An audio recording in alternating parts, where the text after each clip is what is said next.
A very good evening to everyone present and attending this conference from India. And a very good morning to Dr. Lena Smirnova from CAT Johns Hopkins. I know it's early morning there. So thank you so much for accepting our invitation to speak for session 6. I would also like to extend my thanks to Dr. C.R. Patil and the respected members of DPSRU to having given us the opportunity to conduct the session, and also to Dr. Akbar Shah on, for having us on this conference. So to begin with, I would like to introduce Dr. Lena Smirnova. She is from 1997 till 2002, she was completing her master equivalent diploma in International Sakharova Environmental University at Belarus, followed by her PhD with a focus on neurosciences from Charité University, Berlin, Germany. She is currently a researcher at the Center for Alternatives to Animal Testing, Johns Hopkins University, and she's heading the education program and the program on microphysiological systems, with her research focus on gene-environmental interactions in autism and using stem cell-derived brain organoids. She has completed her postdoc at the Center for Alternatives to Animal Methods with her project title on role of microRNAs in developmental neurotoxicity. I welcome Dr. Lena to today's conference. Her title for today's conference is iPSC-derived brain organoids for developmental neurotoxicity testing in the 21st century. Thank you so much. I'll now request Dr. Lena to please take over. Thank you very much. Can you confirm you can hear me? Yeah, perfect. Okay, so thank you again for this kind invitation. I am humbled to talk today and follow my presentation of my husband. So thanks for a very nice introduction. I will jump to the next slides. We will be talking about developmental neurotoxicity of this century. The first conflict of interest disclosure, the model I will be describing today is licensed to the bio company called Axozim, and I'm consulting Axozim in their research. So let's start from the beginning, and we'll start talking about chemical testing and where we are in general with chemical testing. Worldwide, we have over 100,000 chemicals in consumer products, and only in US we have produced 1,000 new chemicals every year. If we would be now in person, I would ask the audience, what do you think? What is your guess? How many chemicals we have tested for their toxicity properties? Since I'm online, I cannot ask that. I will tell you that it's very little. We have only 7% chemicals extensively tested, and we have 60% of the chemicals we have some type of data on them. And this is only after the REACH legislation reached the deadline in 2018, which is the European legislation for registration of the chemicals. So you can see that from these hundreds of thousands of chemicals, we know very little about toxicity of those chemicals. And when we talk about neurotoxicity, it's the problem is even worse. So about 1,000 chemicals from the chemical universe were tested and shown neurotoxical potency in experimental setups, and only 200 were shown to be neurotoxic in humans. And when we talk about developmental neurotoxicity, we have only a handful number of chemicals, precisely 14 for now, which are confirmed developmental neurotoxicants. And it is not because the rest of the chemicals are safe. It's just because the rest of the chemicals were not tested for DNT. And now I will explain you in the next couple of slides why. So in general, when we talk about the toxicity testing, a lot of methods which we use are really out to date. So if you look in this slide, our LD50 test was developed in the 20s, chronic toxicity in 30s, iron skin irritation in 40s, and reproductive toxicity in 60s, following cancer bioassay in 70s. So those all assays were developed before I was even born.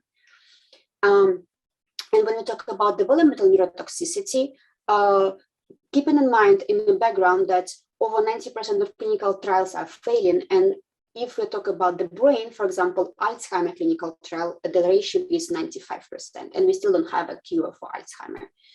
And also predictivity between different species is the problem, specifically for such complex endpoints as developmental and reproductive toxicity. Mouse would predict rat only by 65%. So, and then we have a problem with DNT testing that first of all, the animal is gold standard. For those, we were following OECD test guidelines to do the developmental neurotox testings. There are ethical concerns for that. They're very expensive, time and labor consuming. And therefore, DNT and DNT tests and also neurotoxicity tests are not mandatory. So they're only requested if we see a certain red flag in other tests which are conducted before that. There is one exception. US EPA requires to test for neurotoxicity all pesticides which are on the market. So from that reason, we have not many chemicals tested for developmental neurotoxicity. And also, as I just said, mouse doesn't predict rat very well. So why we should assume that mouse or rat will predict human? So we have different comorbidities. We live different lifestyles as the inbreeded mice in the cage. Ethnicity, gender, and so on, which plays a role. So that's why we have all those issues with the current approaches. And in 2007, or prior to that, but it was published in 2007, the researchers came together. It was actually requested by EPA, US EPA, to rethink the toxicology paradigm and then revolutionize toxicology, to move away from black box, time-consuming animal experiments and use the tools which we have on hands, and because the life sciences developing really fast, and use those tools and apply them for toxicology, use modern technology, human relevant model, and high throughput testing. And this will allow us to test more chemicals faster and cheaper. And this initiative was supported by many agencies, especially in US, but also in Europe. You can see here all the main key players in regulatory toxicology are here. NTP, National Toxicology Program, EPA, FDA, NIH, and DARPA. And really interesting projects were developed by, from this initiative of NRC report. You might heard about ToxCast and Tox21, which is the high throughput screening programs running in US, NIH, and EPA, screening thousands of chemicals and hundreds of the assays, predicting the toxicity, and which accelerated testing a lot. And this is also support on the regulatory level. You might heard about legislation in Europe, which is REACH, Regulation, Evaluation, Authorization of Chemicals, which is active since 2007, with the deadline 2018, where all chemicals which are produced in Europe over 1 ton should be submitted at the CE to the ECHA Chemical Agency in Europe. So the regulated industry is forced to accelerate the testing, and they automatically should use alternatives. The same in US, the reauthorization of Toxic Substance Control Act, which was signed by Barack Obama in 2016, together with REACH, they enforce risk-based chemical assessment, monetary evaluation of existing chemicals, more public transparency, and they automatically promote new approach methodologies.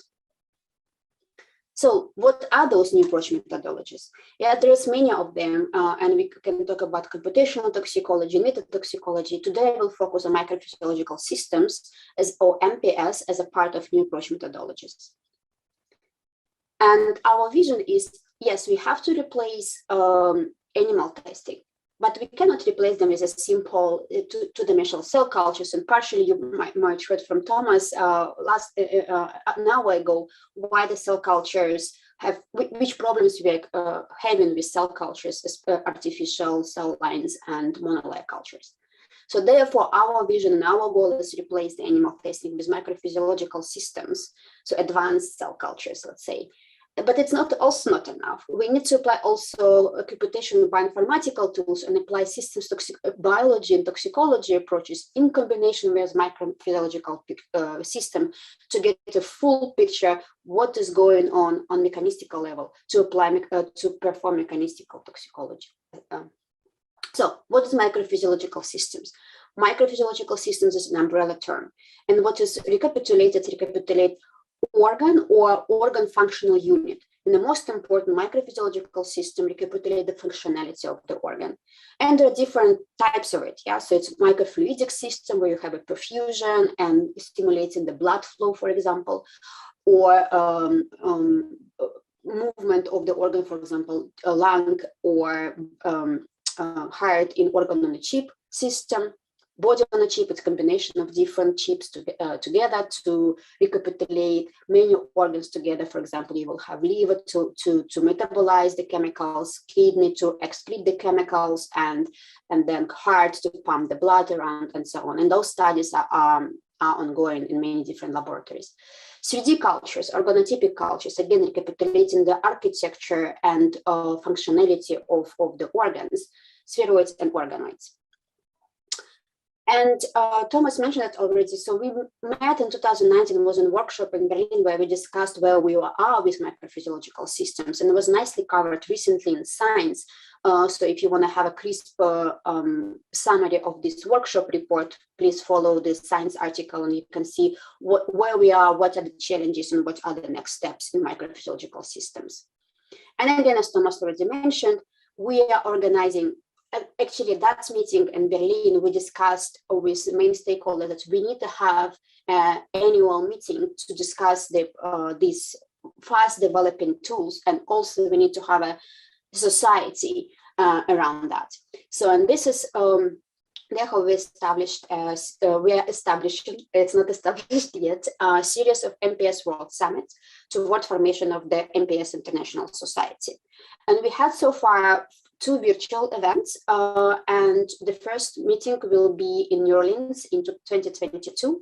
We have a steering group formed, we have a scientific advisory committee, where we have funding, secured funding from NIH and CATS through the grant. We also, as you can see on this slide, we already have some sponsors committed toward the first summit, gold, silver, bronze, and exhibitors. And again, if you're interested in support this initiative, so your logo can be here.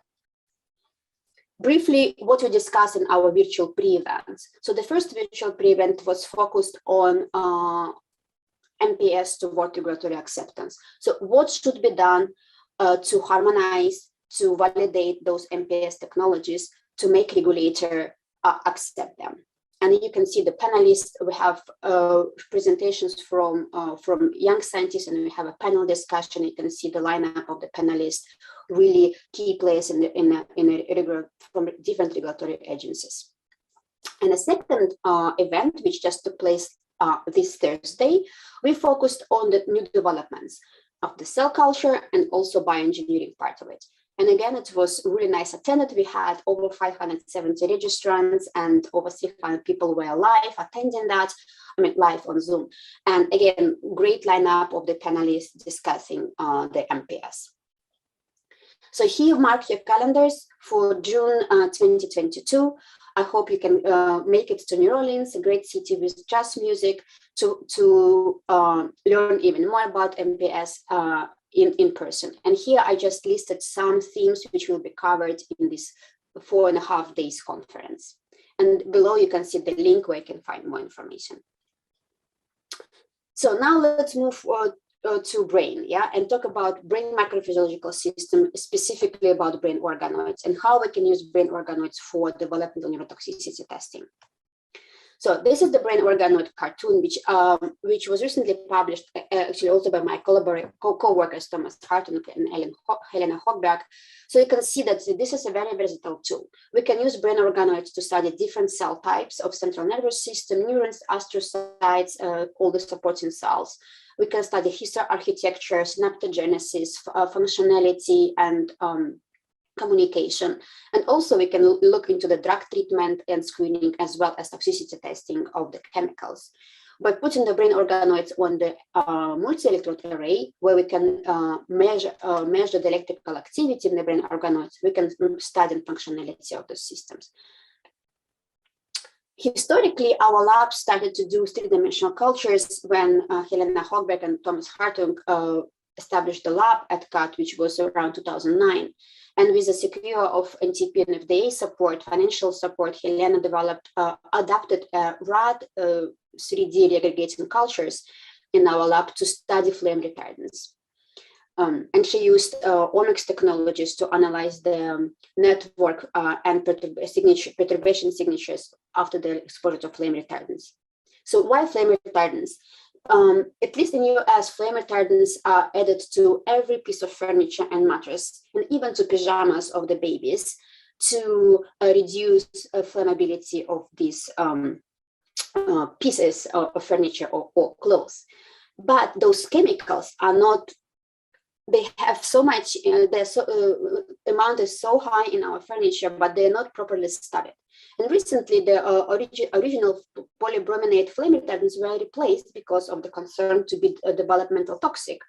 They were replaced by organophosphorus flame retardants, which don't have much data either. So we have a lack of hazard and risk assessment on these chemicals, and we're still putting that in our furniture. And to be noted here, those flame retardants, organophosphorus flame retardants, have structural similarity to organophosphate pesticides, which are by design neurotoxicants. So Helena and her team looked into the transcriptomic and metabolomic signatures in this rat mini brain model after exposure to organ phosphate flame retardants, and they found the alteration in gene involved in neural morphology, reduction of neurotransmission, synaptogenesis, and alteration in glia-specific genes. They also found a neuroinflammation response. And if you need more information, please follow the link. It was recently published in Archives in Toxicology. Well, this was a rat model, and this is a great model, but it's derived from rat pups. Yeah, so we decided to humanize this model by using induced pluripotent stem cells, so IPS. And this was done.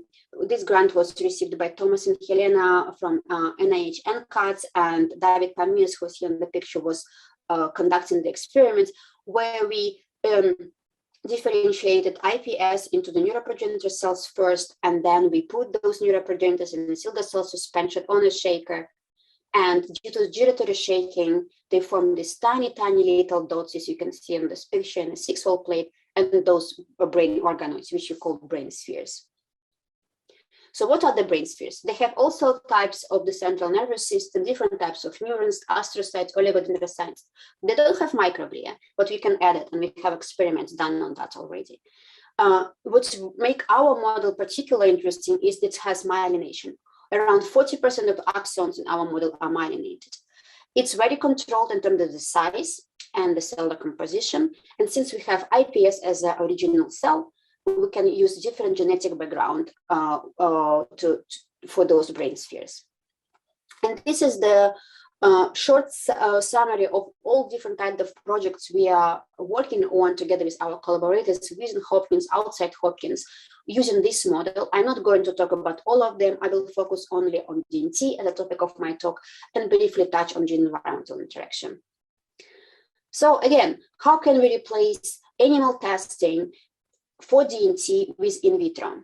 It's a difficult task because the brain is the most complex organ in our body, right? So, and then the experts in the field of DNT came up with the battery of tests, or in vitro test battery, which will cover key events of neural development, right? So we have a cellular events such as proliferation, neuronal differentiation, glial differentiation, migration, synaptogenesis, electrical activity, neurite outgrowth, and so on. So if we can have a battery of tests which will tackle all those key events together, we can assess, at least prioritize the chemicals and assess the chemical potency to be developmental neurotoxicant.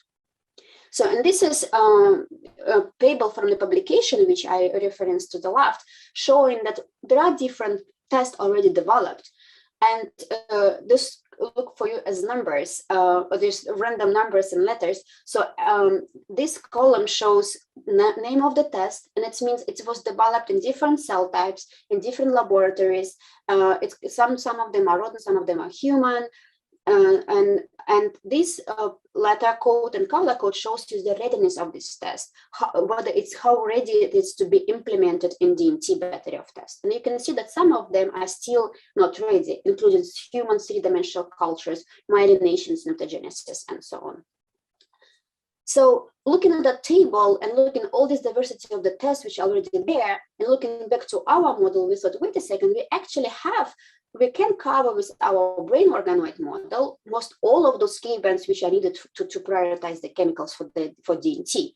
We have neurodifferentiation, we can study myelination, neurite outgrowth, synaptogenesis, glia migration and gliosis, network formation. Then the next question was, how can we do that? How can we do that? We can do, of course, we can do the imaging, we can do the staining, we can do PCRs, but how can we do that in a high throughput manner? How can we test a lot of chemicals using that model? And as already was mentioned in the previous session, timely with our thoughts about DNT battery, US EPA announced that they are going to reduce use of animals for EPA needs by 2025 and eliminate animal use by 2035. This is a really ambitious goal. And in line with this goal, they announced also grant support to advance research and alternative to animal testing. And we were a lucky group to receive one of the 4 grants, and I'm leading this effort. And you can see all my co-workers and co-PIs from our center, but also we are teamed up with School of Engineering and Bioinformatics and also School of Medicine. And with this project, we are developing a multiplex human breast sphere development neurotoxicity test for 6 key events of neural development. So how we want to do that? We want to create a mini brain ball, if you wish. So we are using CRISPR-Cas9 technology to fluorescently tag different lineages in our brain organoids. So we develop an IPS line, which will have, for example, fluorescence tag behind tubulin promoter, green fluorescence tag behind PLP promoter, which is oligodendrocytes, red fluorescence tag behind astrocytes, GFAP promoter, and so on. And then we differentiate these IPS into brain organoids, and they will lighten up with different colors so that we can follow differentiation live and stages of differentiation, how synaptogenesis occurs, how oligodendrogenesis occurs, but also we can screen chemicals using high content imaging. And here are some examples which we are already succeed doing that. So this project is in progress, and as I said, it's supported by EPA and also SOT Colgate. So this is the first fusion cell line we generated, which is GFP PLP, and PLP is a marker for oligodendrocytes. So you can see nicely here the green endogenously expressing GFP oligodendrocyte, and in purple you see the axons. And also here in the flow cytometry plot, you can see that our GFP signal is nicely colocalized with the antibody staining against PLP. This is another example where we colocalize endogenous PLP, green colors with MBP marker for myelin. The next construct we designed is synaptophysin. In this case, is also green, but we are also working on a different color to incorporate in PLP cell line. And you can see here in this video, immature 2-week brain organoids, which are expressing green and synaptophysin, and red MAP2, which is the dendritic marker. And this is more mature cultures of 6-week organoids where we have much higher expression of GFAP. So it's not GFF, GFAP. So showing that we can follow synaptic formation over time. Also, as a part of this EPA-funded research project, we are developing a new 21st century electrophysiology. So originally, electrophysiology is the plates with the electrodes where you can sit your cells on top of the electrodes and record the electrical activity. But it doesn't work very well for 3D because the 3D will the density of the electrodes is very low. It will touch brain organoids only in one single spot. So therefore, together with our collaborators in School of Engineering, David Gracias and Ki Huan, we're developing EEG for our brain organoids, if you wish. So such cages which cover, as you can see on this cartoon, they would cover the brain organoids from each size, and they are populated with the electrodes where we can, as you can see here, we're already recording the electrical activity from those. And this is the design of the cages, and then this is how the brain organoid is sitting in this cage. So now I will talk a little bit about different projects on DNT, how we use the brain organoids for that. So the one was we studied the nanotoxicity, not necessarily DNT, but also in general neurotoxicity, how different nanoparticles with different coating may affect the our brain sphere model. And I'm not going into details. You can see here in green the pegylated nanoparticle, sorry, within the brain organoid. And this work was published mainly in Fibers, and then was mainly done by Paul and Mariana. We also looked into the developmental neurotoxicity of pesticides rotenone, and David and Katarina were mainly working in that project. And what we found is that the younger brain organoids are more sensitive to rotenone than the mature cultures. And we can also look, the rotenone is a specifically killing dopaminergic neurons, which we can also observe in our cultures. We looked into DMT effects of antidepressant paroxetine. Paroxetine or Paxil is an antidepressant used for postpartum depression, also by lactating women, but also has been extensively used during pregnancy. Also used a number of disorders related to anxiety, menstruation, and menopause.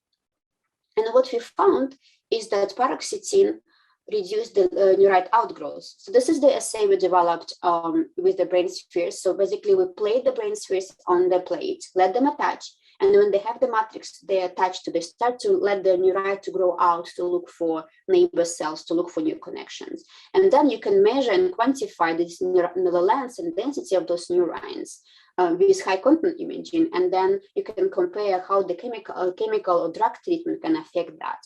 And you can see that the physiological relevant concentrations which were found in the blood of women from the literature was already reducing the neurite outgrowth in our system.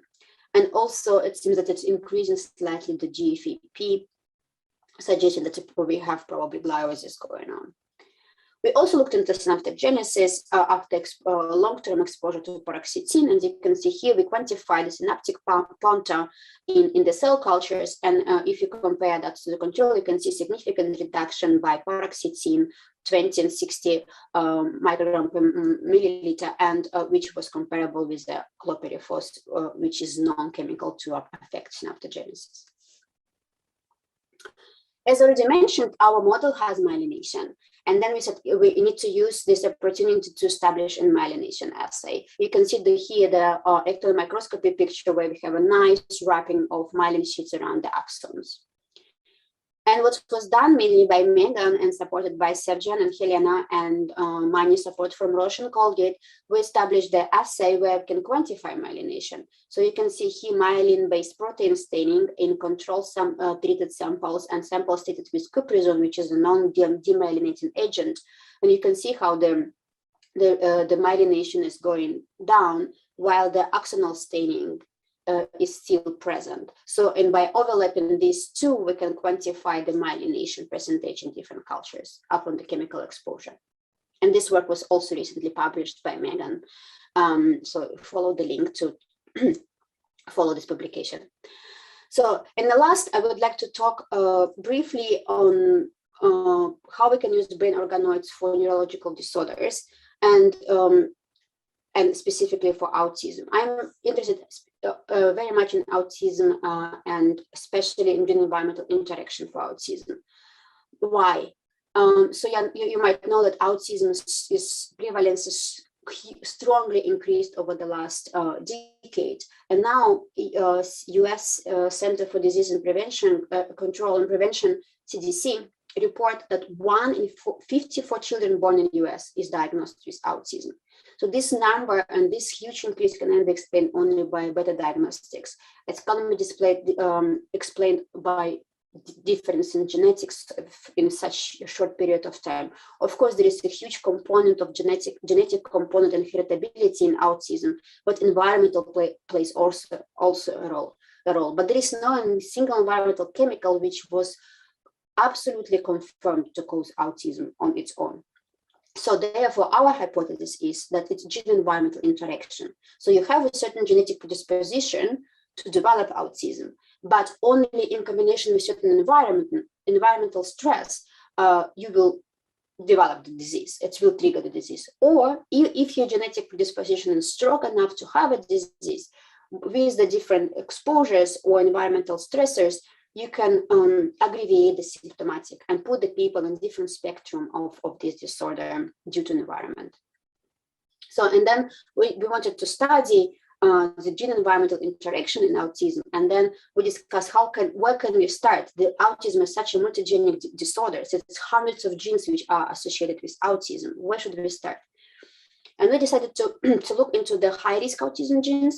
In particular, we decided to look into the CHD8 protein, which is the chromatin remodeler, and it's expressed early in development, in the midterm of the pregnancy, which is nicely covers in our brainsphere model the stage of development, and it's regulate the chromatin structure, and therefore has a lot of targets. And this is then here on the slide you can see the network of CHD8 target genes.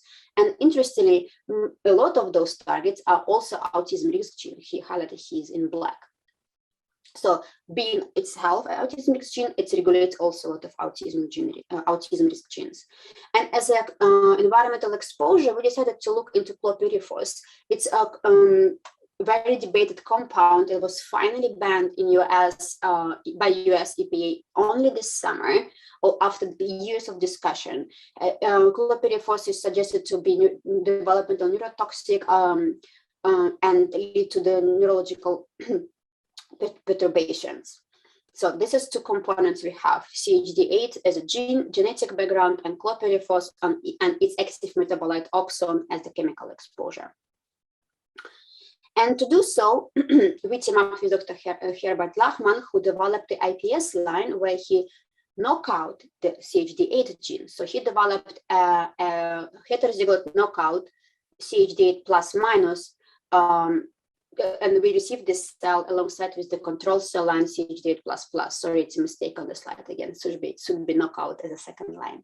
So, and we generated the brain spheres from these control and knockout cell lines, CHD8 plus minus, CHD8 plus plus, and we exposed those brain spheres to chlorpyrifos and chlorpyrifos oxone. And then we looked in different signatures, molecular signatures and functional assays to see whether we have a synergy between whether the mutant cell line is more sensitive to chlorpyrifos than control cell line, and where the synergy between two of them. And this work was done by Kshivitsong and Sergio Mandaferri, and was recently published in EHP and funded by Alternative Research and Development Foundation. So the first thing what we looked at, what is the level of CHD8 protein in the cultures? And then as expected, we saw, so this is the control cell line, and if you compare the level of CHD8 in the mutant cell line, obviously it was lower because it as a knockout. But interestingly, we also saw the huge reduction of the level of CHD8 also due to exposure to chlorpyrifos in both control line and in the mutant cell line. So this may suggest that the chlorpyrifos can have the same downstream targets and affect the same pathways as CHD8 mutation. And this is one of the main synergies we found. And another big work we've done, we compared the signature, molecular signature, metabolic signature in our system with human existing data. So we looked for different neurotransmitters which are known to be perturbed in autism, different metabolites tackling different pathways, energy pathway, one-carbon metabolism, and so tryptophan synthesis, and so on. So, and we looked into the level of those neurotransmitters and metabolites in the blood from autism patients. We didn't look at that, we looked from the literature, in urine and in the brain. And then we compared the levels of those metabolites and neurotransmitters in our brain sphere system, and what was the changes due to mutation, due to the exposure, and whether we found any synergy. So in this table summarized that, and you can see that for some of them, we did find a synergy. For example, if you look into tryptophan or its metabolite cunuric acid, we had a slight increase of cunuric acid already due to mutation, which was much higher when we exposed the mutant cell line to chlorpyrifos, suggesting a synergy. Or again, with tryptophan also, we saw the effect on tryptophan only after exposure of mutant cell line to chlorpyrifos. Huge synergy in L-alpha hydroxyglutaric acid and also in lactic acid. So suggesting that there is a certain aggregation of what CHD8 mutation does to the neurodevelopment, we aggravate that with exposure to chlorpyrifos. And with that, I would like to conclude and say a huge thank you for for listening to my presentation, and I'm happy to answer any questions. And here I posted a picture with a current group who is working currently in our lab, and it is our current DNT group, which of course it's changing. So a lot of people are behind this work. Thank you very much for your attention. Thank you so much, Dr. Lena, for an amazing lecture. I think this was definitely an eye-opener for all of us to know the total number of chemicals that are truly tested end-to-end for toxicity. I mean, those figures were really astonishing, with only 16% actually going for end-to-end toxicity. I'm sure this has made me aware of the total unexplored area and an ignored area, which is important in toxicity, that is the neuronal toxicity. And because it has a very delayed impact, on the growth and development of a human. So I think that is something we should really consider, in great depth in the future. Most important thing that we've really highlighted is the lack of any representative human model already available for studying these kind of developmental neurotoxicities, which is again a great area where all of us as scientists should really put in our efforts to and develop such human model. The most important thing is the complexity of the neural network and the cost that goes into these kinds of experimental designs, and the technical difficulties that we face is something that was really very well highlighted in your talks, and definitely the impact and the significance of the MPS. So thank you so much, but there are certain questions or there are certain clarities that I would really like to address with the kind of talk that you have told to us. So first thing that I would really like to ask you, Dr. Lena, is unlike any other organ of the body, the brain is very well protected with the blood-brain barrier. When you talk about these development of these organoids, where we don't have that kind of a blood-brain barrier, which is restricting, which is a natural barrier by nature, which is restricting the entry of these chemicals into the human brain. How well do you think that these organoids can be a representative of the actual human toxicity that is coming out from the exposure to these neurochemicals? So, I mean, what kind of a correlation would you like to draw with the actual brain, which is protected by the blood-brain barrier or by the presence of the CSF, to these organoid models? Yeah, this, of course, a very important component of that. And there's a lot of work. We also had some experiments towards generating the blood-brain barrier, and a lot of work in different groups developing the barrier on the chip and blood-brain barrier in particular to address exactly those questions. And also for pharmaceutical industry, it's very, very important and interesting aspect, because they want to have from different angle, right? It's not from a toxicity angle. They want their drugs to enter the brain. A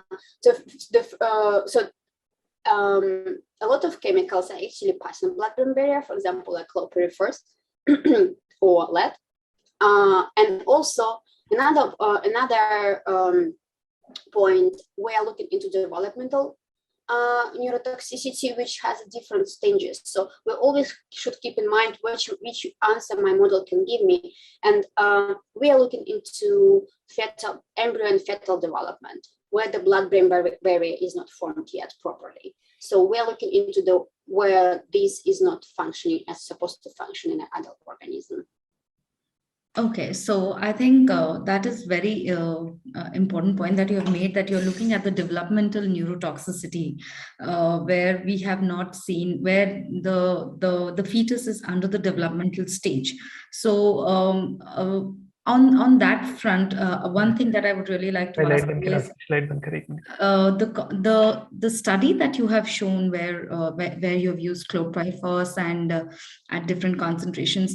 Is these the concentrations, the representative concentrations of exposure, or the concentrations that are really, where we are really exposed to? Because when you talk about these kinds of, say, pesticides or any toxic chemicals which are factor in the environment, their concentration is actually the one that is the most detrimental factor that decides the neurotoxicity or any kind of toxicity for that matter.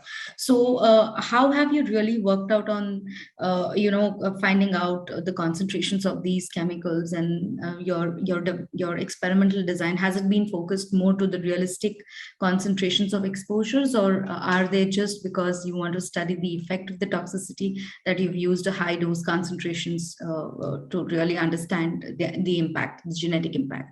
Right.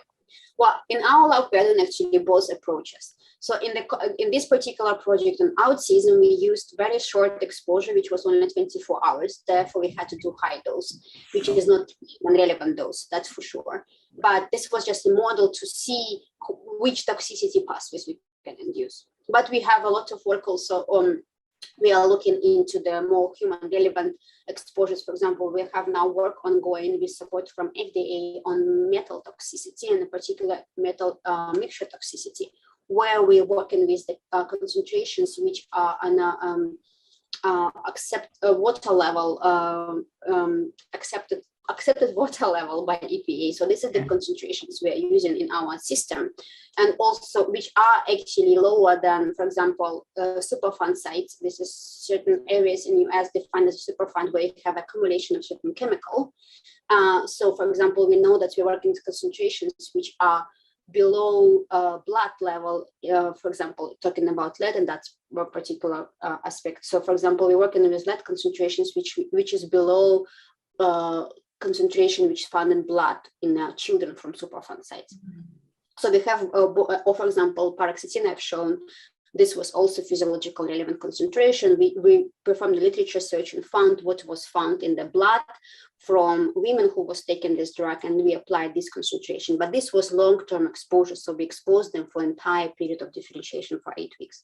So that's why with clopidogrel's autism project, since it was short-term, was not physiological concentration. So we do both, and we very much aware of the limitations using the high concentrations. And for example, if you go to the publication, you will see that we are not criticizing ourselves, but we are pointing that out, yeah, so that you should be taking that understanding that it's not what we find in the environment. Yeah. Okay.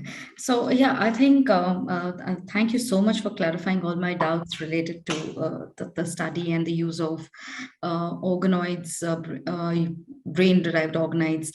I'm really impressed by the kind of work you have put into, supporting the cause of alternatives and trying to promote a more humanized or human-centric approach towards a disease and the use of non-animal methods. I don't have any other questions, Dr. Patil. If there are any other questions that need to be answered by other members, I'll be happy to take them. Yeah, Dr. Lena, there is one question from audience who are attending through YouTube channel. There is Mr. Shivam Pandey who wants to know whether we can develop midbrain organoids. He wants to know whether there should be region-specific organoids, and then can we develop such organoids for Parkinson's disease? And is it possible to detect the neurotoxic agents which cause neurotoxicity to midbrain? And then can we track the progress of Parkinson's disease in that particular model which we will be creating? That is the question he has asked. Yeah, so to answer the first question, yes, you can develop a midbrain model, and there are other such models, and there are groups which are working, for example,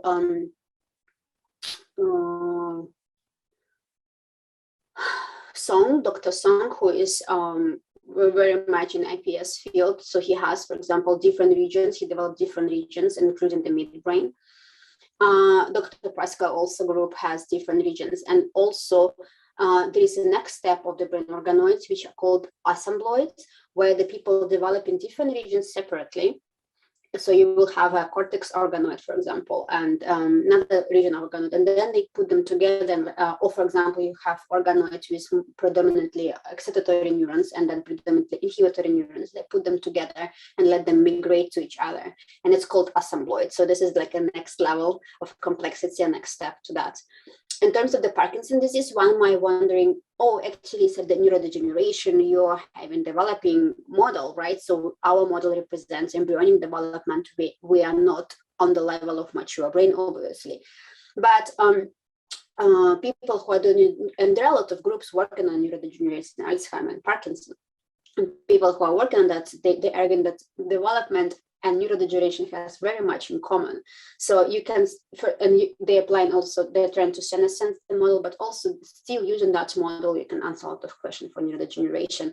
And for example, as I showed you with rotenone, we had also different studies where you can envision the brain organoid specifically kill only dopaminergic neurons and then study Parkinson.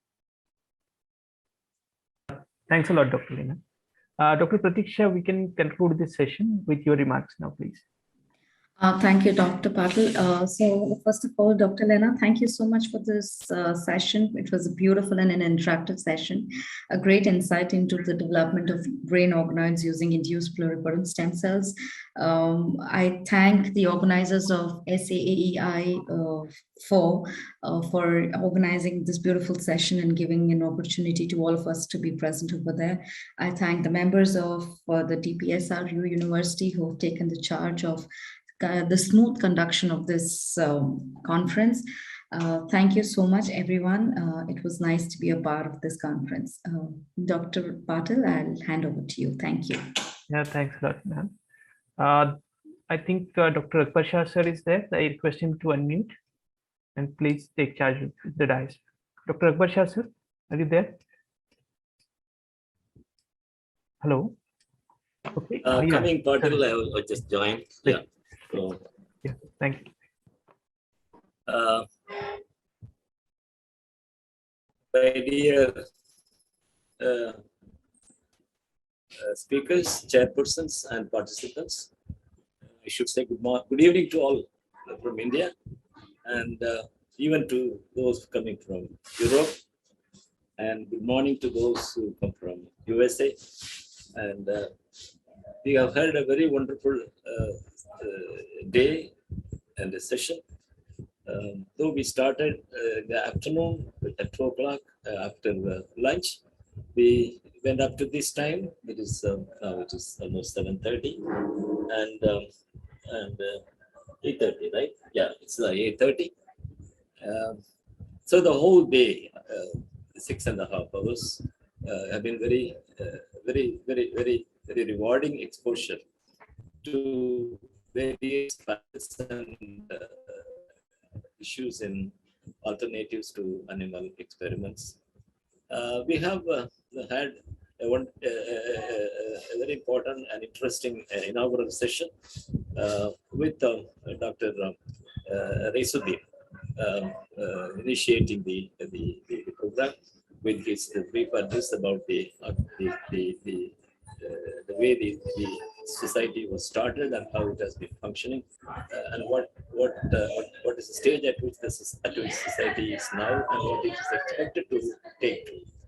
Then as a very senior person, very conversant and communicative, yes, he could do very well introducing about the society.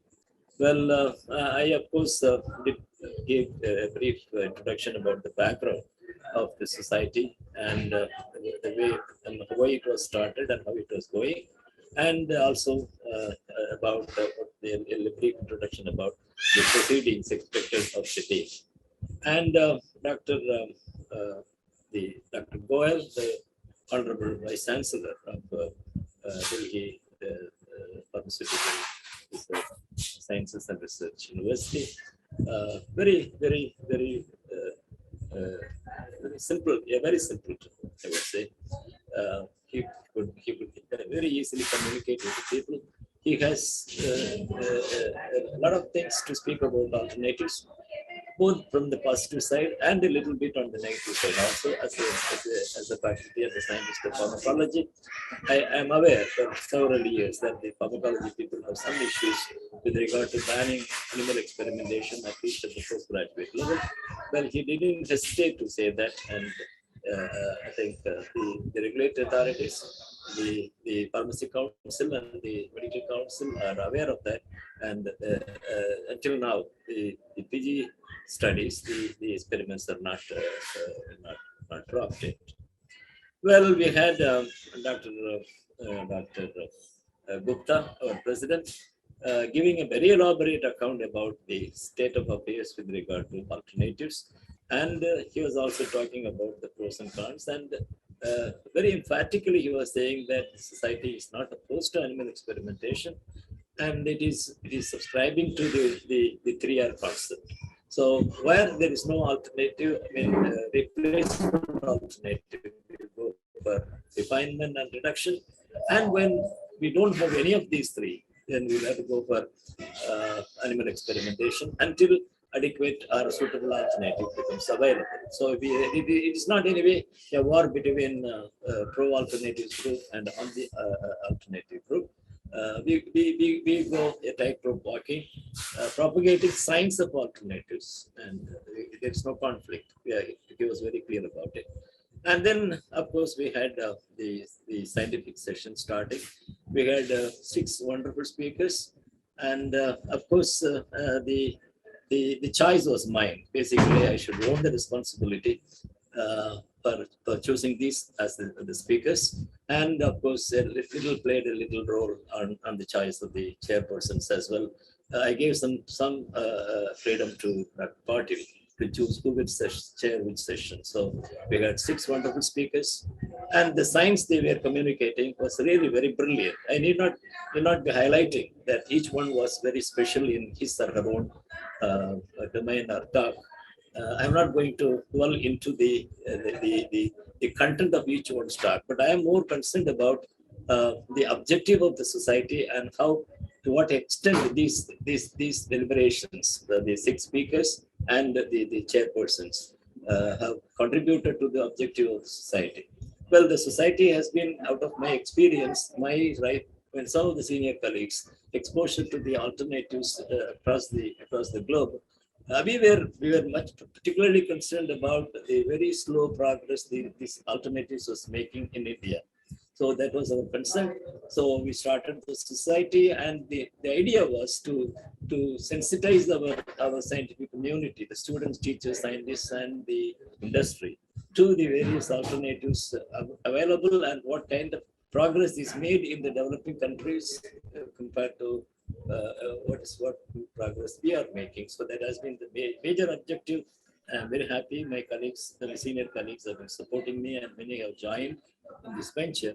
And these six speakers they did not disappoint any of us. They were more than what we were expected of them. Starting from Dr. Pant, a senior scientist from IITR, he has been giving you overall coverage of what has been happening in the IITR with regard to discovery of newer alternatives and implementation of alternatives. And that was an eye-opener for the younger scientists, the younger students, the scholars, what kind of facilities available in IITR, what know-how is available. Well, they can definitely avail the opportunity of interacting and availing the facility at IITR.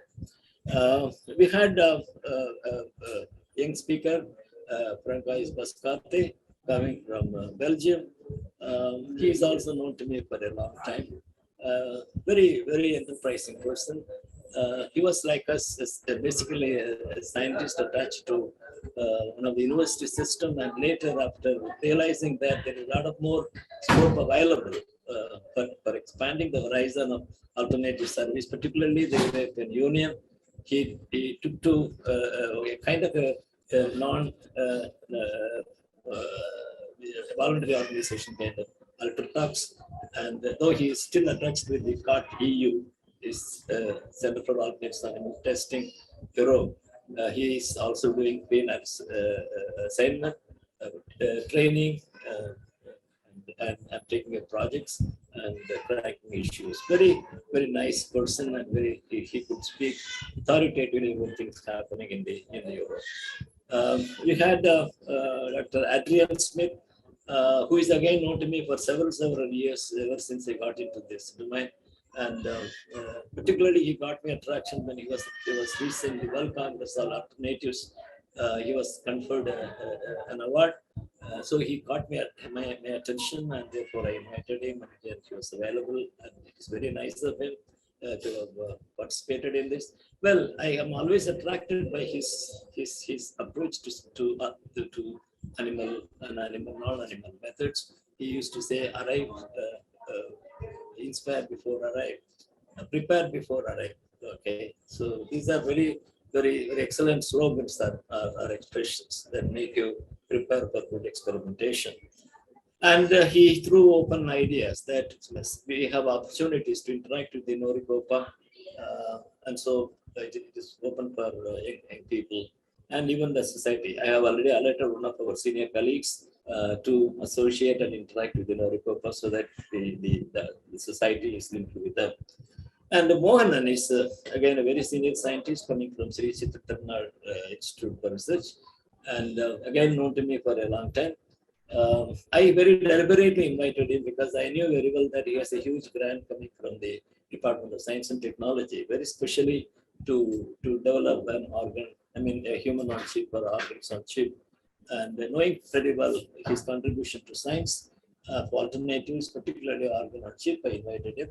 And he did not disappoint us. He did very well to apprise the business participants as to what is actually organ on chip and what is the modalities that are adapted, practiced to develop the organ on chip, and how, in what way the organ on chip is going to be useful and applicable. Brilliant talk. And then we had, of course, the two very special people to me, Thomas and Lena. They are husband and wife. I knew very well, and that's the way I invited them.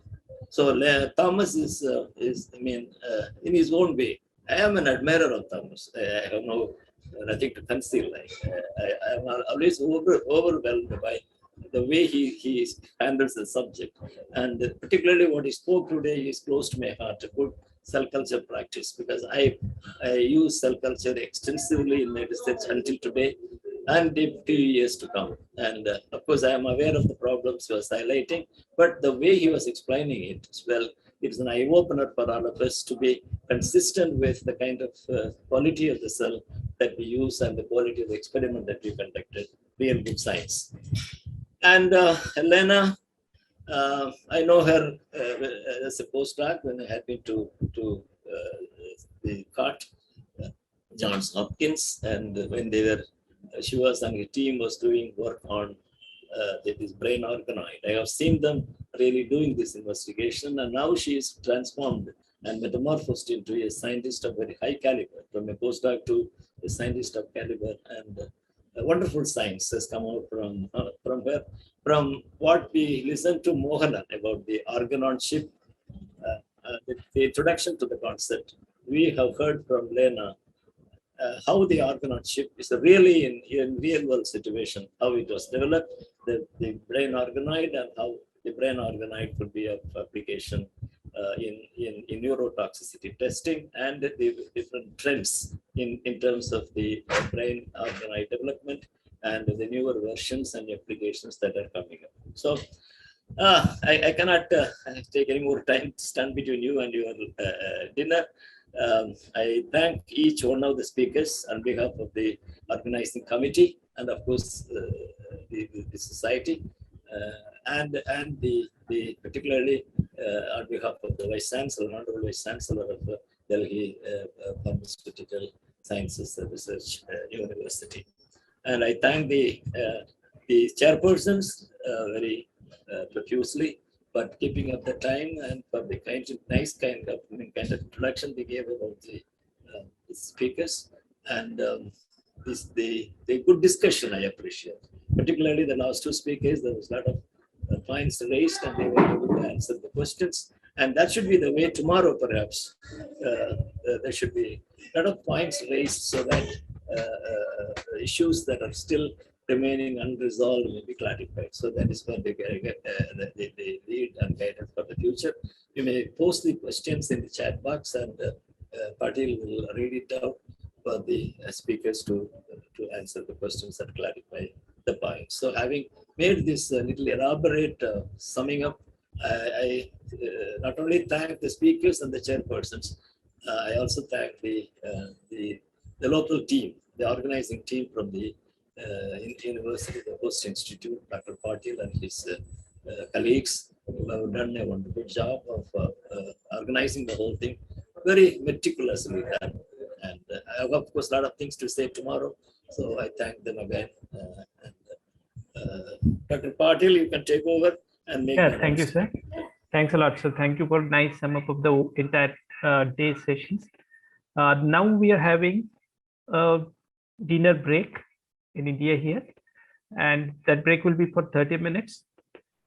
Already it is 20:38 here, so we are just having a break of 22 minutes now, and exactly at 9 p.m. we'll be starting with the poster presentation competition.